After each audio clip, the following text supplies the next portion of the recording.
Et salut, bienvenue sur la chaîne d'Elsa et Fred à la page. Aujourd'hui, je vous présente article 353 du Code pénal de Tanguy Viel. C'est un livre qui est paru au début de l'année 2017 aux éditions de Minuit. Il a notamment obtenu le Grand Prix RTL Lire, mais surtout le prix du public du Salon du Livre de Genève, un prix pour lequel je faisais partie du jury. Tanguy Viel est né en 1973 à Brest et il vit actuellement près d'Orléans. Il a publié son premier roman aux éditions de Minuit à l'âge de 25 ans environ et depuis il a publié 6 autres romans toujours auprès de la même maison d'édition. Avec Elsa, on a eu l'occasion de le rencontrer au dernier salon du livre de Genève et c'est quelqu'un de très sympathique et avenant. On a eu beaucoup de plaisir à passer du temps en sa compagnie. Le roman s'ouvre sur une scène d'une intensité incroyable qui se déroule en mer sur les côtes bretonnes. Le personnage principal, Kermer, balance à la mer un autre homme, Lasnek. Il va assez vite être arrêté par la police et emmené devant le juge pour un long entretien qui servira de trame pour tout le roman.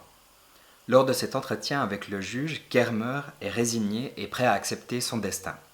Il va expliquer dans son langage et avec beaucoup de détails cette longue descente aux enfers et ce qui l'a poussé à commettre ce geste.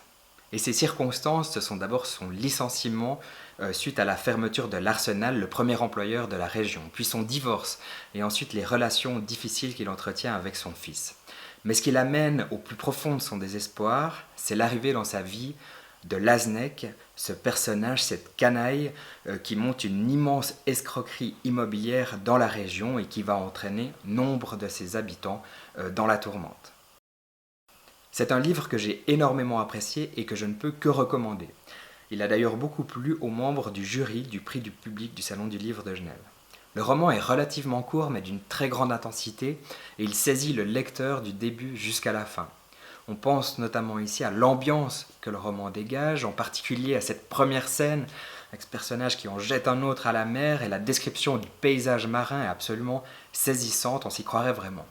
Après, ce qui est absolument remarquable, c'est la manière par laquelle Tanguy Viel décrit cet escroc et ses agissements, et surtout l'emprise que cet escroc a sur ses victimes.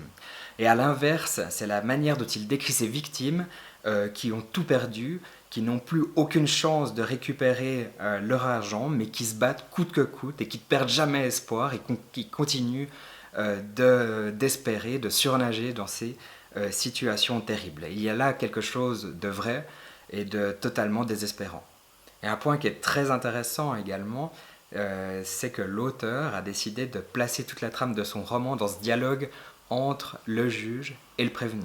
En pratique, ça se passerait probablement pas comme ça, mais c'était la liberté de l'auteur d'utiliser ce support, et un support qui se prête merveilleusement bien pour que ce prévenu finalement se libère de toute contrainte, exprime tout ce qu'il a ressenti et fasse ressortir finalement cette perdition humaine. Enfin, c'est l'écriture qui est remarquable. Le personnage principal, c'est Kermer, c'est un ouvrier, donc le langage qui est utilisé est un langage assez brut, mais également plein de poésie, beaucoup de métaphores extrêmement bien choisies, et c'est avec ce langage assez rude et en même temps poétique que l'auteur va décrire tout ce qui peut arriver jusqu'au pire.